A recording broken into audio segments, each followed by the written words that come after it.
মার্কিন যুক্তরাষ্ট্রে এক অনুষ্ঠান করতে গিয়ে হোটেলের রুমে ঢুকে পাঞ্জাবি গায়ক হানি সিং এর উপর নাকি চড়াও হন বলিউড বাদশাহ শাহরুখ খান। এমনকি খবরে এসেছিল হানিকে শাহরুখ এত জোরে চড় মারেন যে আহত হন গায়ক। তার কপাল ফেটে নাকি অঝরে রক্ত বেরিয়েছিল, আর তারপরেই মঞ্চে পারফর্ম করতে পারেননি হানি। সেই সময় এই ঘটনা নিয়ে বলিপাড়ায় উত্তেজনা হয়েছিল প্রচুর। এবার সেই ঘটনার 9 বছর পর ঠিক কি ঘটেছিল সেদিন তা নিয়ে মুখ খুললেন হানি সিং। প্রকাশ্যে আনলেন রটে যাওয়ার ঘটনার সত্যতা। হানি জানালেন, শাহরুখ কখনোই আমার গায়ে হাত তুলবেন না, উনি এমন মানুষই নন। আমাকে খুবই ভালোবাসেন শাহরুখ, আমাদের মধ্যে দাদা ভাইয়ের সম্পর্ক, তাই শাহরুখ আমাকে মেরেছে সেটা একেবারেই মিথ্যা। হানি আরো বলেন, আসলে সেদিন আমার মঞ্চে উঠতে ইচ্ছে করছিল না, মনে হচ্ছিল মঞ্চে উঠলেই মরে যাব, তাই প্রথমে হোটেলের রুমে ঢুকে মাথার সব চুল কেটে ফেললাম, তারপর নিজের মাথায় একটা কফি মগ ভাঙলাম, এতেই আহত হই।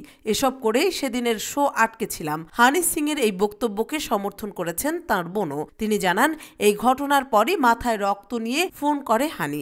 আমরা তো খুবই ভয় পেয়ে গিয়েছিলাম। এর নেপথ্যে শাহরুখের কোনো দোষ নেই।